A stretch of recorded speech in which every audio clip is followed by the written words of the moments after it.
Now, I personally had no clue that Indianapolis had those good drugs, like those good drugs. Because the way Jim Irsay over here talking about how they're going to get rid of Jonathan Taylor or not get rid of him, but if they were going to both die, nobody would care and the league would still go on. He's just talking crazy right now, is all I'm saying. And there has to be that good around there if he's just coming out to the media and saying all this nonsense because they have one of the best young, talented running backs in the NFL.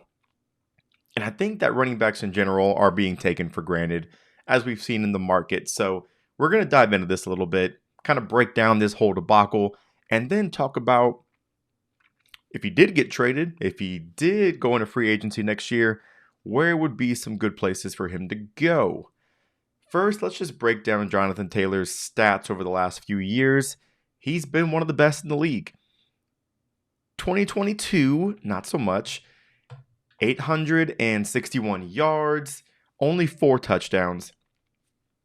And you got to think like, okay, yes, he was injured. Big part of it, you can't play if you're hurt. Why was he hurt? I don't know. Maybe because the O-line was terrible. Maybe because their quarterback play was abysmal, so they had to lean even more on Jonathan Taylor to carry the load of that offense. Not to mention their defense was, not terrible, but not helping him out. So all those factors combined led to him having a down year. But you look at 2021, 20 total touchdowns, 1,800 rushing yards, over 5.5 yards per carry, 40 receptions, and he played all 17 games. This shows you if you have a healthy Jonathan Taylor with an above average offense, and even then the quarterback play was not that good, but with even above average quarterback play and just help from the offense around him, he could put the workload on his back. And the man just wants to get compensated. Just like every other running back, you see all the news with Saquon, with Josh Jacobs, with Austin Eckler. And man, it's just a rough life right now to be a running back in the NFL because teams and GMs and coaches are just going to this running back by committee approach, or they feel like they could find the same kind of value in the draft the next year and then have a rookie for another 4 to possibly 5 years if they're in the first round. And it's just a really tough place to be in. But unless you're someone like Christian McCaffrey, Derrick Henry, Nick Chubb, I forgot what running back said it. I think it was Travis Etienne. Going forward as a running back, you have to bring so much more to the table to be considered a valuable asset enough to have a second bigger contract. So we're going to see a very different side of the running back market over these next few years. And I wonder if it's going to break, if it's going to crumble. Maybe there's some kind of workaround where it's shorter deals, more guaranteed money. Because these guys, I think, are the most likely to get hurt because they just get smashed into every time they get the ball. So yeah, if we're going to talk about places that maybe he does end up, because Jim Irsay said, we're not trading him. Not now, not October, not ever. That's a terrible impression of Jim Irsay, but that's how I think of him. And where have you heard that before? Odell Beckham, traded. Sam Darnold, traded. Elijah Moore, traded. Plenty of coaches and GMs go out and say they're not going to trade their star player because they want to try to limit the drama in the media. But I can tell Jim Irsay is one of those guys who does not want to deal with outside noise and outside attention if he doesn't have to. And I think eventually it's going to be to the point where he's just like, you know what? Screw it. We'll trade him. We weren't going to pay him anyways. Let's just move on and cut our losses, which I think is a big mistake, especially having a young rookie quarterback who needs someone like Jonathan Taylor to lean on. And that's where I'm going with my first possible destination. Tampa Bay. Now, this year, it would probably be a wasted year. So whether they traded him there or maybe he went and signed there during free agency, Tampa Bay isn't paying a Patrick Mahomes, a Josh Allen. They're not invested all into a veteran quarterback. So they have a little bit of wiggle room to give money to someone like Jonathan Taylor who can bring a lot to this offense. You know they're going to be in contention for that number one pick. I don't think they win more than 3 or 4 games. And I wouldn't be surprised if halfway through the season they start fire selling Mike Evans, Chris Godwin, Vita Vea, Devin White. So I think with them more than likely inheriting a young quarterback going into next year, Caleb Williams, a running back of Jonathan Taylor's stature would help someone like him so much because hand it off, you're facing second, third, and short rather than first and 15. And then I think that him and Rachaad White would be a really, really good 1-2 punch. Leave Rachaad White to do more of the pass catching, Jonathan Taylor more goal line in between the guards kind of work. And if they don't fire sell everybody and you come back with this same-esque team, it's still pretty good. You have a lot of young talent on the offensive line and the defensive line, young talent in the secondary. Maybe you spend some draft capital on wide receivers to get that straight if Mike Evans is out the door. And then all of a sudden, you have a young roster in a division that is wide open, and you can start to make some noise.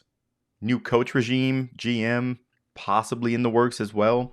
And why not make a splash by having a face to your franchise next to your young, hopefully all-star quarterback?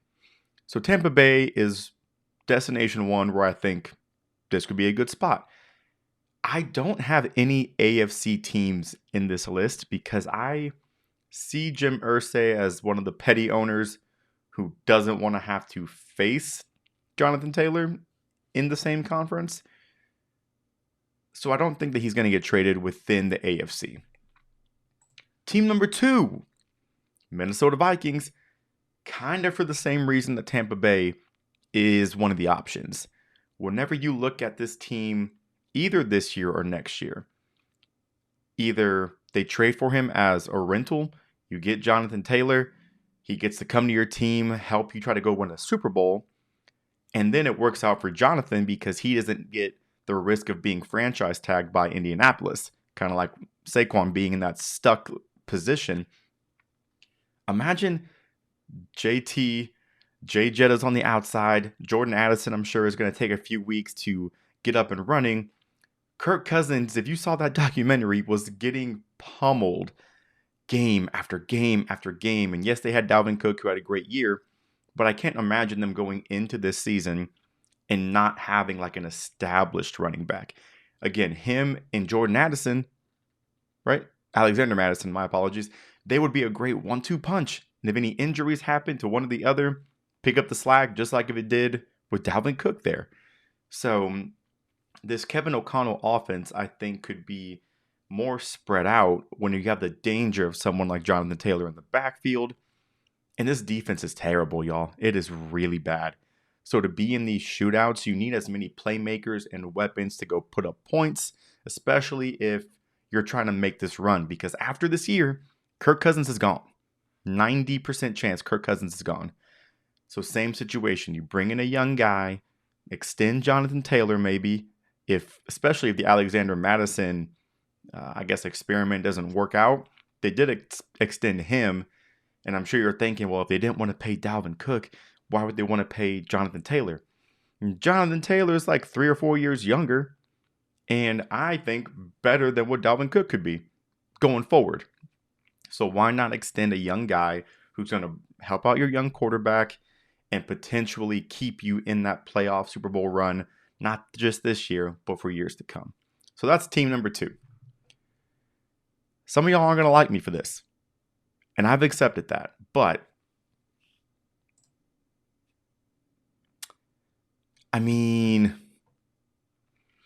This would this could go one of two ways, very similar to the Vikings.